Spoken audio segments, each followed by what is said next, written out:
Bismillahirrahmanirrahim. Assalamualaikum warahmatullahi wabarakatuh. Alhamdulillahirabbil alamin. Wassalatu wassalamu ala asyrafil anbiya'i wal mursalin wa ala alihi wa ashabihi ajma'in. La haula wa la quwwata illa billahil aliyyil azim. Allahumma la sahla illa ma ja'altahu sahla wa anta taj'alul hazana idza syi'ta sahla. Rabbi shrah li sadri wa yassir li amri wa hlul 'uqdatam min lisani yafqahu qawli. Amma ba'd.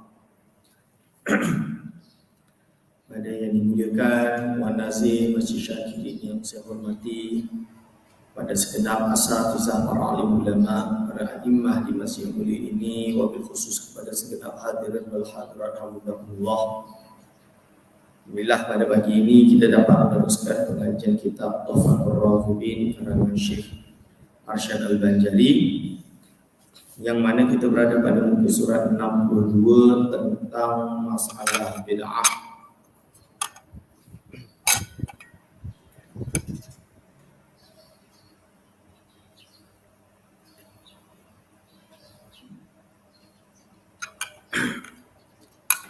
Suara hilang.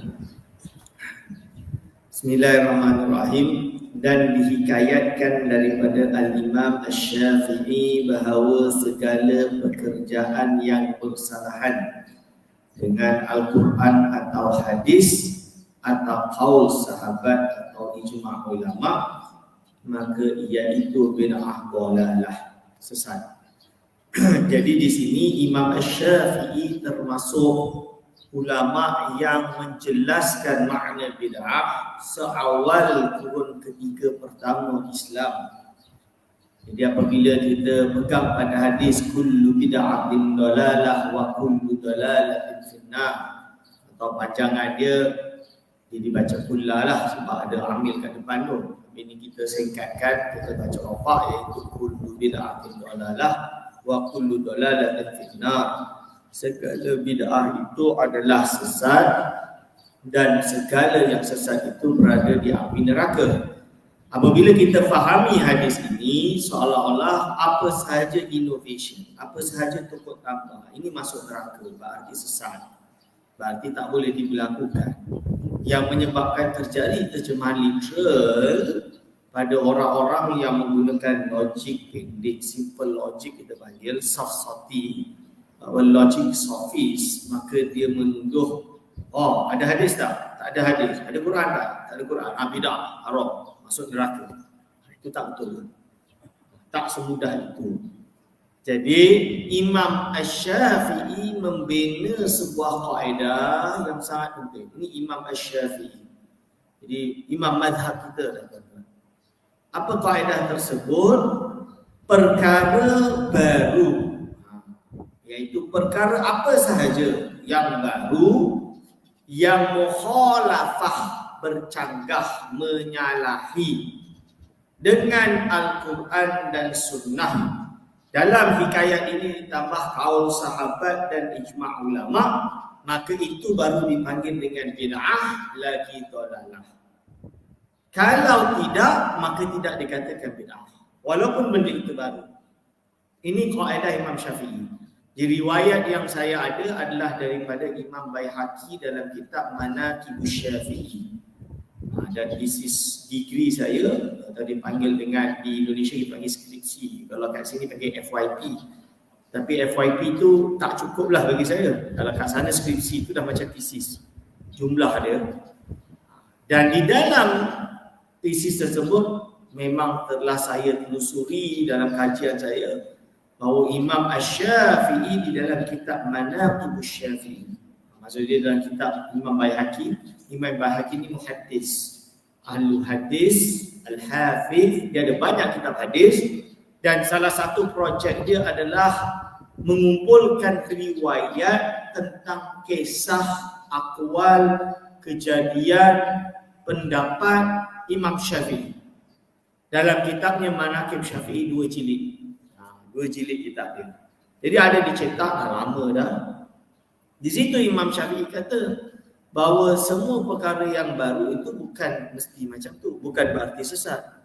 Jadi yang bercanggah dengan Al-Quran dan Sunnah, ini sesat. Kalau perkara baru itu tidak bercanggah dengan Al-Quran dan Sunnah, tak ada masalah. Berarti apa? Contohnya di dalam ibadah mahdoh, ibadah yang murni, ada perbuatan yang tidak pernah dibuat oleh Rasul, tapi senada dengan syariat. Contoh dia sabda baginda Nabi Muhammad sallallahu alaihi wasallam, innamal a'malu binniyat. Amal ini hanya boleh sah dengan niat. Dan kita tahu, kita sepakat niat itu di dalam hati, kerana an-niyat itu al-qasdu.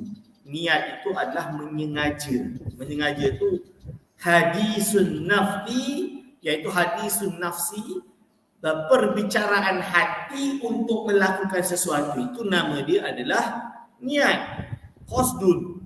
Contoh dia sekarang, saya nak pergilah jalan-jalan dekat KLCC misalnya, tapi dalam hati. Ini niat lah, ada niat tak nak pergi KLCC? Kalau orang tanya, ada niat tak? Ada niat lah nak pergi KLCC. Jadi jelas bahawa solat atau ibadah yang lain seperti zakat, puasa, haji tidak akan sah melainkan dengan niat dalam hati. Dan ini Rasulullah SAW sabda. Cuma dalam mazhab Syafi'i, solat ini ibadah mahdhah, betul. Dia perlu kepada niat, betul. Akan tetapi mazhab Syafi'i menetapkan seawal Imam Al-Ghazali, seawal Imamul Haramain atau datang sebelumnya sekalipun, menetapkan apabila kita nak melakukan solat atau apa-apa ibadah, kalau dengan melafazkan niat membantu hati untuk boleh khusyuk dan memberi qasdun, memberi niat tadi dalam hati, maka perkara melafazkan niat itu adalah perkara terpuji yang baik. Perkara baik ini dapat pahala tak? Dapat. Bahasa mazhab Syafi'i disunatkan. Sebab itu mazhab Syafi'i kata apa? Yundabu at-talaffudhu bin niyati qubaila salati. Disunatkan untuk melafazkan niat qubaila salati, sebelum takbiratul ihram. Sebelum salat maksudnya sebelum takbiratul ihram. Kerana apa? Perbuatan melafazkan niat ini menuntun hati untuk istiqamah dan khusyuk. Ini mazhab Syafi'i. Kaedah dia dekat mana? Imam Syafi'i tadi sebut. Kalau selari dengan Al-Quran dan Sunnah, maka dia ibadah dia adalah bid'ah yang sunnah, bid'ah yang benar, yang baik, bid'ah hasanah. Tapi kalau dia bercanggah dengan Al-Quran dan Sunnah, ini baru bid'atun dalalah. Melafazkan niat, apa buruknya? Niat, lafazkan, baik tak? Baik. Tapi hari ini datang orang kata melafazkan niat ni bid'ah lagi sesat. Tokok tambah dalam agama. Hati dah kotor sangat ke nak kena lafazkan niat. Nauzubillah min zalik. Nak ibadah dapat khusyuk, dia kata hati dah kotor. Tak boleh. Mazhab Syafi'i sunat. Tapi Rasul tak pernah buat. Memang Rasul tak pernah buat. Akan tapi Imam Syafi'i dah gariskan. Untuk solat kita perlu pada niat. Ada orang dia masuk Allahu Akbar. Oh, ini subuh, okey, ini solat. Sah ke tak sah solat? Ada orang datang nak solat. Allahu Akbar. Aku tadi solat apa? Oh tak, solat subuh ni, solat subuh. Ingat dia sunat. Ada tak? Ada. Bukan tak ada. Contoh lain. Puasa. Ada yang kata, Ustaz, kalau dah sahur tu dah niat puasa. Belum tentu. Kerana makan sahur dalam bahasa Arab bermaksud memakan pada waktu pagi. Itu sahur. Makan pada waktu pagi tu sebelum subuh tu nama dia sahur secara bahasa. Ada orang bangun-bangun otak masih tak sober, makan nasi ke, makan tak makan nasi, makan buah, makan roti, makan apa, minum air, tidur balik, tak solat subuh. Bangun-bangun pagi, puasa. Pagi tadi aku sahur. Puasa ke? Kau dah niat belum? Aku tak tahulah kena niat ke tak. Tapi aku bangun sahur, aku tak tahulah. Aku bangun sahur pun 11:30. Kira puasa ke tu? Tak boleh. Kerana niat at-tafriq bainal ibadati wal adati. Itu Imam As-Suyuti sebut. Tujuan ada niat untuk membezakan antara yang fardu, membezakan antara ibadah dengan adat. Sahur itu adat. Bila disertai niat, baru jadi ibadah. Orang berwudu, tak pakai niat, basuh muka, tangan, rambut, kaki. Wudu tak adalah, panas sangat duduk kat padang pasir ke. Panas sangat, aku tabarrud. Itu nama dia wudu. Bahasa Arab tu nama dia wudu. Wudu itu adalah seperti melakukan untuk ayatabarrada, untuk tabarrud. Tabarrud tu biar sejuk. Orang panas letak air itu tabarrud nama dia. Kalau dia niat tabarrud macam mana? Tak niat wudu, tak sah. Sebab itu diatur dalam mazhab Syafi'i. Kalau kita solat, ada macam-macam solat. Boleh solat rawatib, boleh solat wajib kan? Solat sunat, solat fardu. Jadi kena jelas. Maka dia kena ada usolli. Usolli itu qasdu. Niat untuk berbuat solat. Fardhu. Ini kesunatan atau kefarduan. Kerana sunat tidak boleh menggantikan yang fardu. Masakan kita ini bertayamum untuk niat melakukan solat fardu, kita ambil solat fardu, kita tambah dengan solat sunat. Sah atau tak sah? Tak. Tayamum, satu tayamum untuk satu fardu.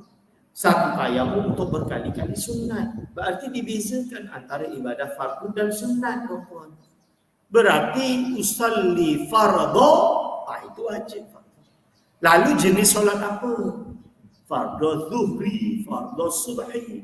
Kenapa kena bezakan? Ustaz, kalau saya solat sunat 2 rakaat sebelum subuh, solat tak? Solat. Sunat. Sunat apa? Macam-macam kan? Kalau fardu apa? Fardu subuh. Usolli subha. Subha apa? Fardu subuh atau fardu atau sunat subuh. Nampak tu. Tadi tasyabbuh kat sini. Berarti kena letak fardu subhi, fardhu subhi, usolli fardhu subhi, usolli sunnatas subhi. Kalau sunnatas subhi berarti 2 rakaat yang dimasukkan dalam hadis. Solat yang lebih baik seluruh dunia dan seisinya itu solat 2 rakaat sebelum subuh. Nampak? Kalau tak sebut sunat atau fardu, as-subha boleh jadi dua-dua. Tak syabbuh, tak sah. Kalau sebut sunat apa? Kalau sebut fardu apa? Fardu qada ke? Qada 2 rakaat subuh ke macam mana?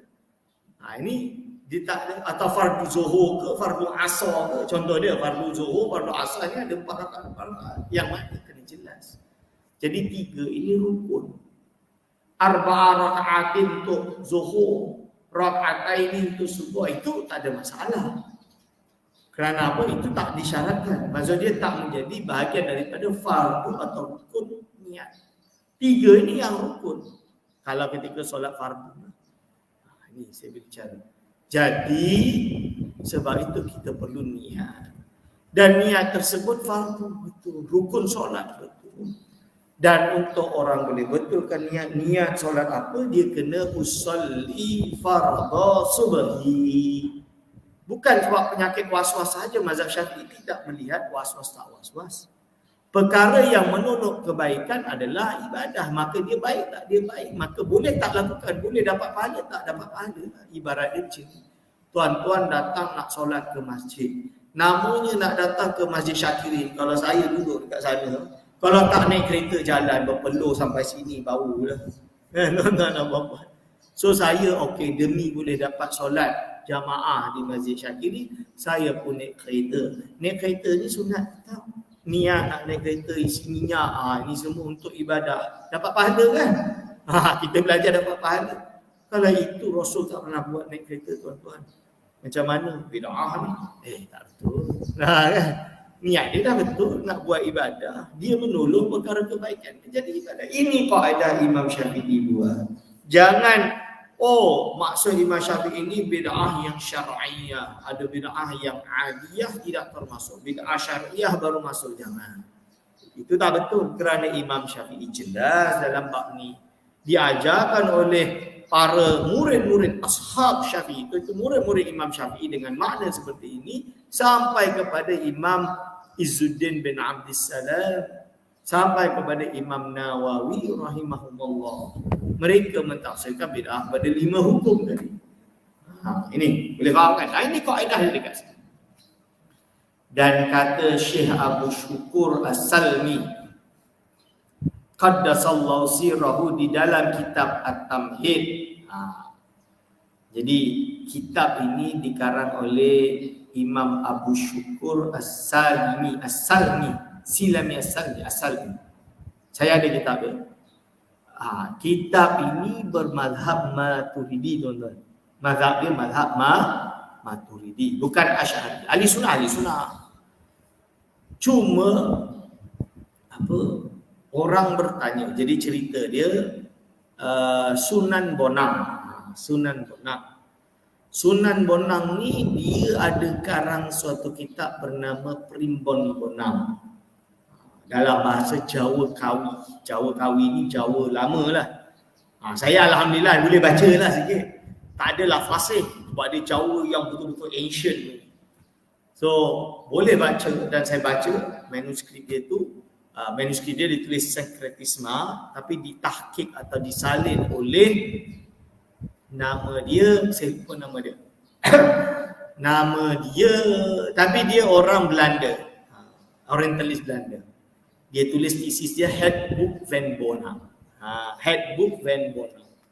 Tu bahasa Belanda dia. So bahasa Belanda tu saya boleh baca sikit-sikit lah. Pelan-pelan tu boleh baca sebab dia tak jauh dengan bahasa Inggeris, tapi ada bahasa Jerman dia sikit sebab dia Dutch. So kena pelan-pelan kalau nak baca. Tapi bahagian tahqiq tu ditulis Jawa dengan askara Latin. Askara Latin tu penulisan Latin. Jadi apabila orang bertanya apakah mazhab akidah yang pertama masuk ke Nusantara, ada yang kata mazhab Ahlus Sunnah wal Jamaah. Yang mana? Asy'ari atau Maturidi. Ada yang kata Asy'ari. Mungkin betul. Ada yang kata Maturidi juga betul. Tak salah. Yang salah kalau kata Syiah. Itu salah. Kerana Syiah tidak pernah bertapak di Nusantara. Adapun kajian yang mengatakan kerajaan Perlak Aceh itu Syiah, bagi saya batil. Bagi saya salah. Secara ahli akademik saya mengatakan itu salah. Batil. Kerana apa? Dia menisbahkan Syiah kepada kerajaan Perlak kerana ada istilah tarian Samman. Dia kata ini bukan ahli sunnah, ini Syiah. Kerana diamalkan dalam tareqah. Tareqah ni Syiah. Itu salah lah. Tareqah ni kita dah baca ni. Tarekat Sufi ini ahli sunnah wal Jamaah. Syiah tak terima tarekat Sufi ini. Syadziliyah tak terima, kafir bagi mereka. Bukan kafir lah, sesat lah. Apa tarekat Naqsyabandiyah, ini disesatkan oleh Syiah. Syiah tak bertarekah Naqsyabandiyah, tak. Kerana tarekat Naqsyabandiyah wajib untuk cinta Sayyidina Abu Bakar As-Siddiq, Sayyidina Umar, Sayyidina Uthman, Sayyidina Ali. Dia jelas tak terima lah tuan-tuan. Sammaniyah, tarian Saman yang ada di Aceh itu bukan daripada kerajaan Perlak. Itu datang daripada tareqah Sammaniyah oleh Syekh Muhammad Samman. Dia ada murid bernama Syekh Abdul Rauf. Ada nama Syekh Abdul Somad Al-Falimbani. Syekh Muhammad Samman dia ada senior. Senior dia bernama Syekh Abdul Rauf As-Singkil. Syekh Abdul Rauf Singkil atau Syekh Abdul Rauf Syahkuala. Syahkuala tu ke Syiah Syahkuala. Daripada Aceh pergi ke Mekah Madinah mengaji dengan ulama besar, dan dia pulang membetulkan balik naratif tentang Sufi. Tarekat dia dipanggil dengan tarekat Syatoriyah. Tarekat Syatoriyah ni ada tarian Saman yang sampai hari ini iaitu dinisbahkan kepada tarekat Samaniyah, dan mereka mengamalkan tarian Saman, dan ini bahagian daripada amalan sufi. Boleh ke tak boleh? Fatwa Al-Imam Al-Hafiz As-Suyuti di dalam kitab Al-Hawi lil Fatawa, itu jelas panjang dia buat. Dia kata tarian yang ada di dalam golongan tasawuf dan sufi itu ada dasar dia apa, iaitu Ja'far, dan juga dasar dia itu iaitu apabila Habasyah di depan Rasulullah SAW menari, menggoyang badan, dan Rasulullah SAW menganggap dia tidak ada masalah. Dan ditulis oleh banyak ulama sebelum dan setelahnya tentang harusnya zikir yang bersifat raqsu, pergerakan tersebut. Madu bahasa dia. Dalam bahasa Arab madu itu panjangkan, condongkan. Nah, ini adalah harus di dalam ilmu tasawuf. Jadi perlak ini akidah dia, asal usul dia Ahli Sunnah wal Jamaah. Dan mana satu khilaf antara Asy'ari atau Maturidi. Cuma bukti datang seorang David nama dia Drewes. Drewes ni seorang orientalis yang yang mengatakan bahawa jadi banyaklah dia kata jadi Syiah lah yang pertama datang. Benda-benda macam itulah teori-teori yang salah di dalam keislaman alam Melayu, dan dia menafikan kerana apa? Hujah kami Primbon Bonang, Sunan Bonang, di dalam kitab dia bahasa Kawi itu dia kata dekat mukadimah bahawa aku susun kitab ini berdasarkan dua kitab. Kitab yang pertama Ihya Ulumuddin Muhammad Al-Ghazali lah, Imam Al-Ghazali rahimahullah, dan dia akidah dia Asy'ari jelas. Dia tak sebutlah Asy'ari itu, tapi bila disebut Ihya Ulumuddin kita tahu dia Asy'ari secara akidah. Dan dalam kitab Ihya itu di depan itu akidah. Akidah dia ada 3 peringkat akidah. Dan dia sebut bahagian yang kedua, aku nukil daripada kitab At-Tamhid. Tapi dia tak sebut siapa. Siapa pengarang tu dia tak sebut. So Drewes ni dia mula kata lah, ini bukan Tamhid As-Salimi ni. Bukan mazhab Maturidi, impossible Sunan Bonang ni nukil daripada As-Salimi. Kami jawab, yang betul As-Salimi. Kerana apa? Kitab At-Tamhid Abu Syukur As-Salimi intishar, telah tersebar luas di alam Melayu, manuskrip pada waktu itu. Jadi ada manuskrip pada waktu itu dan dinukil oleh ulama di alam Melayu. Buktinya ni lah. Dia nukil. Jadi ni saya bentang di conference di Uzbek, tapi bukan ke Uzbek lah, di online tahun lepas. tahun ni. Jadi judul saya adalah Kesan Akidah Maturidiyah di Alam Melayu. Jadi pada dasarnya kita Asy'ari, Ahli Sunnah wal Jamaah Asy'ari sejak dulu dan sekarang. Tapi ada elemen-elemen mazhab Maturidi di tanah Melayu. Contoh dia ni satu-satu. Contoh dia lain, kitab Primbon Bonang. Awal Primbon Bonang tu sebelum kejatuhan Melaka, tuan-tuan. 900 lebih. 900. Jadi Sunan Bonang ini selevel dengan Imam Ibn Hajar Al-Haytami sezaman. Sebab apa? Imam Ibn Hajar mengaji dengan Al-Imam Syekhul Islam Zakaria Al-Ansari. Sunan Kalijaga, Sunan Bonang sempat pergi bertemu dengan Syekhul Islam Zakaria Al-Ansari di Mesir pada waktu itu. Jadi jangan ingat zaman tu orang Melayu ni, orang Nusantara ni naik kapal pun tak kerti. Jangan cakap.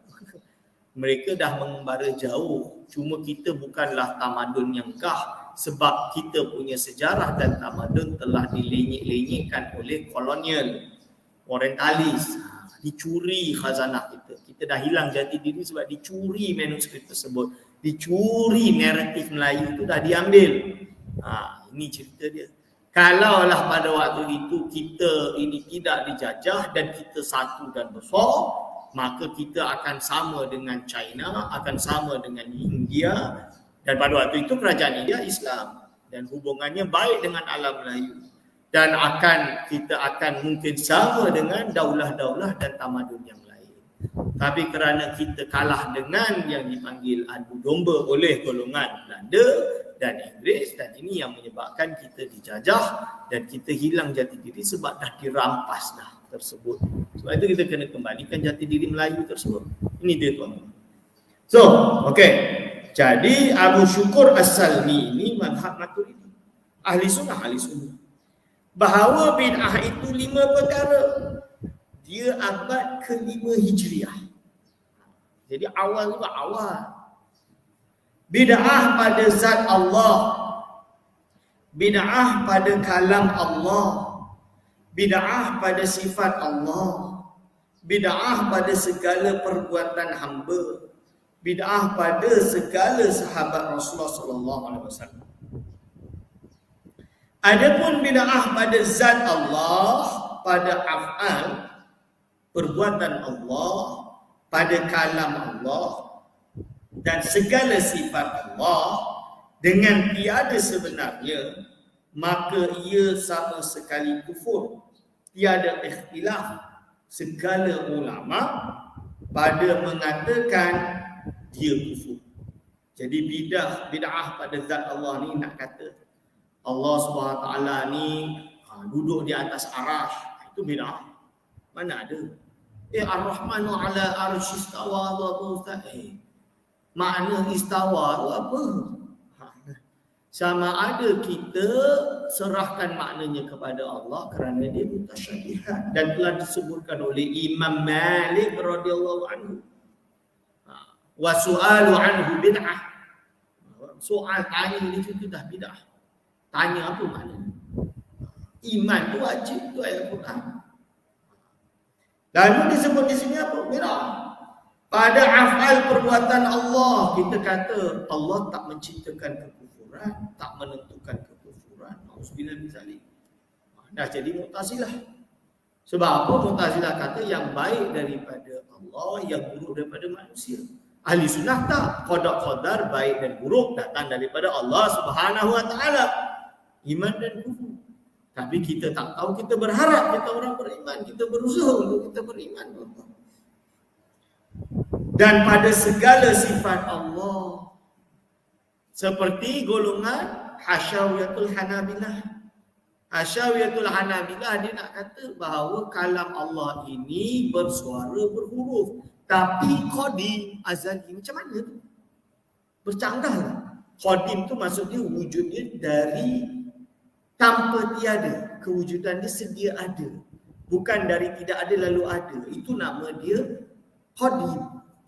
Lalu dia kata kalam Allah ini bersuara dan berhuruf macam makhluk, tapi qadim. Macam mana tu? Boleh terima tak tuan-tuan? Tak boleh terima.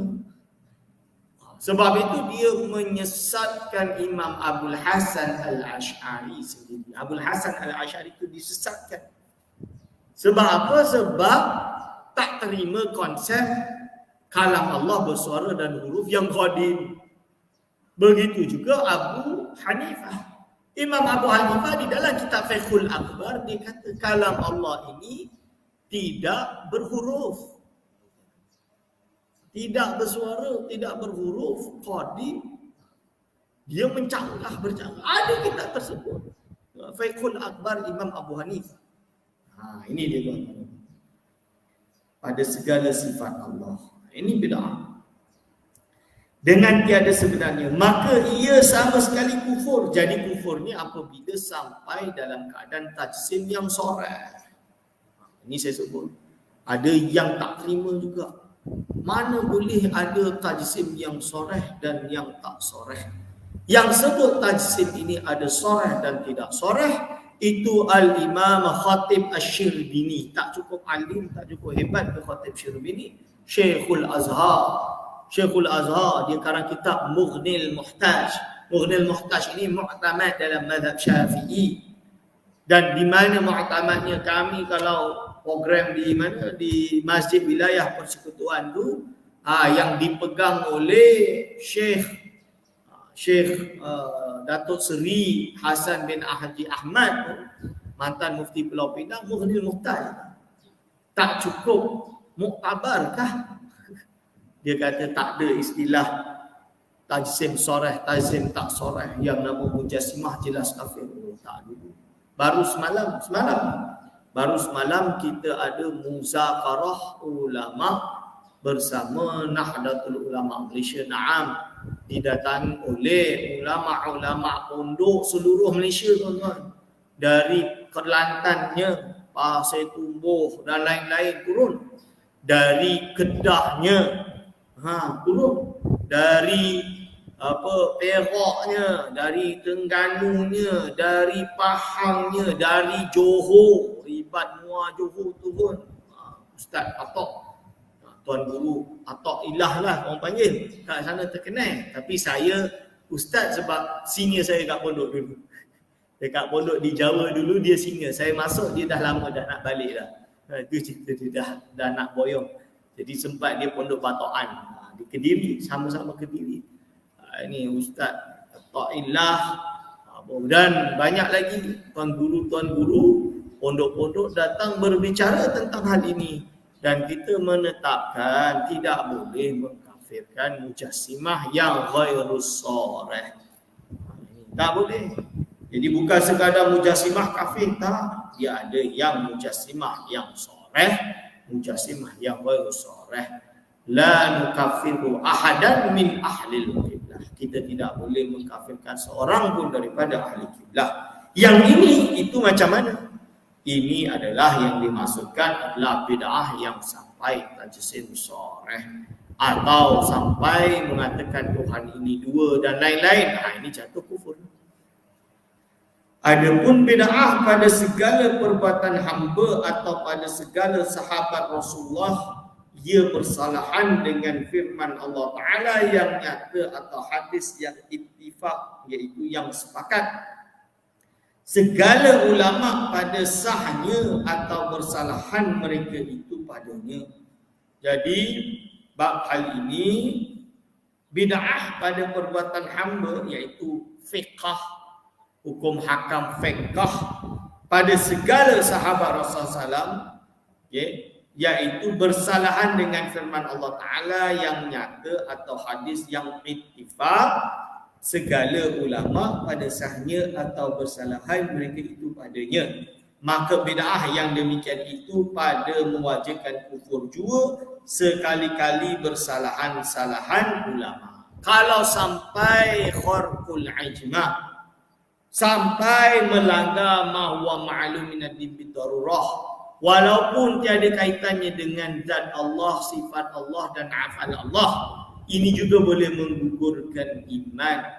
Tapi dalam pendetailan yang lebih dalam, ketika seseorang itu man li ma'lumin daruratan jahat min dinina yuqtalu kufran laisa had. Itu kaedah dalam Jawhar Tauhid. Barang siapa yang melawan, jahadatul lawan ma huwa ma'lum min ad-din bidarrah, apa yang diketahui dalam agama secara pasti dia lawan, maka ini baru boleh jatuh kufur. Kalau tak boleh ini kufur. Ini. So ijma' macam mana? Dia kata ijma' ni Ustaz. Iaitu ijma' ni konsensus.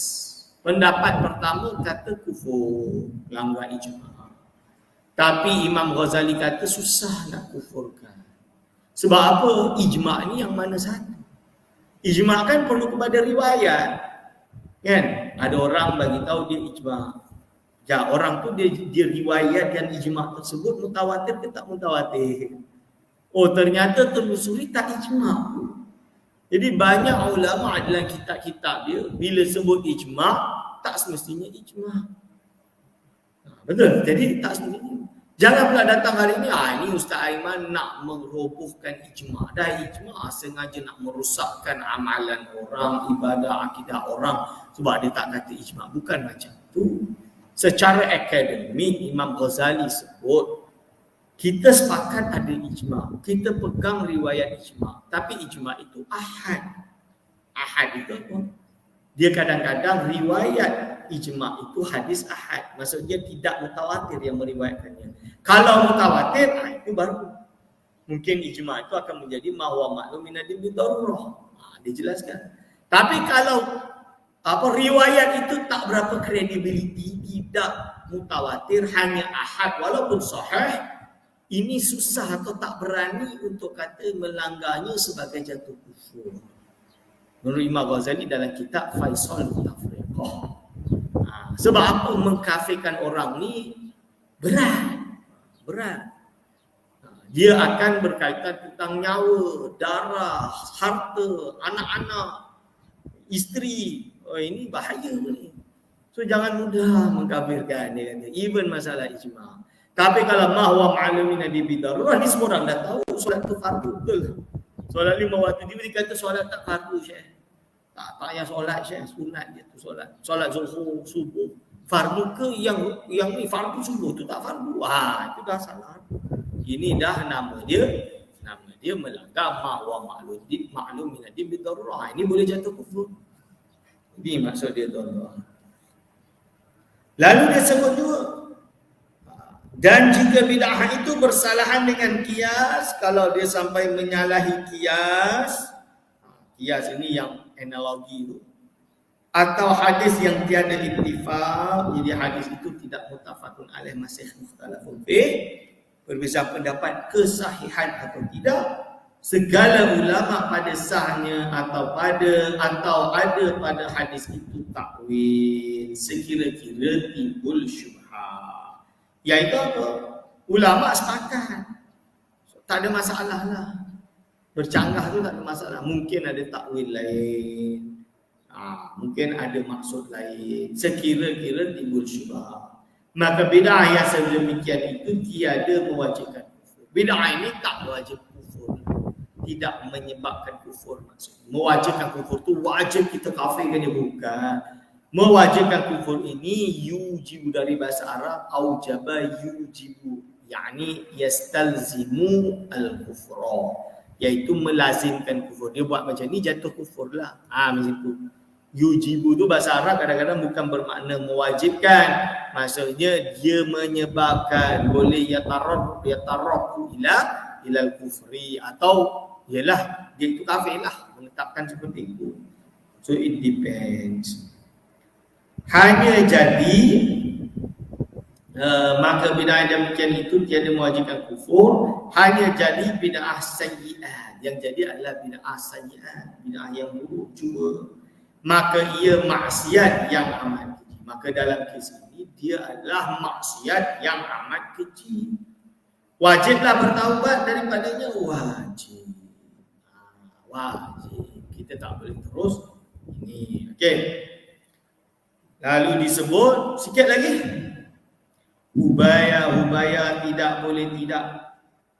Hendaklah engkau ketahui hai penuntut, bahawasanya pekerjaan yang telah teradat pada setengah negeri bawah angin.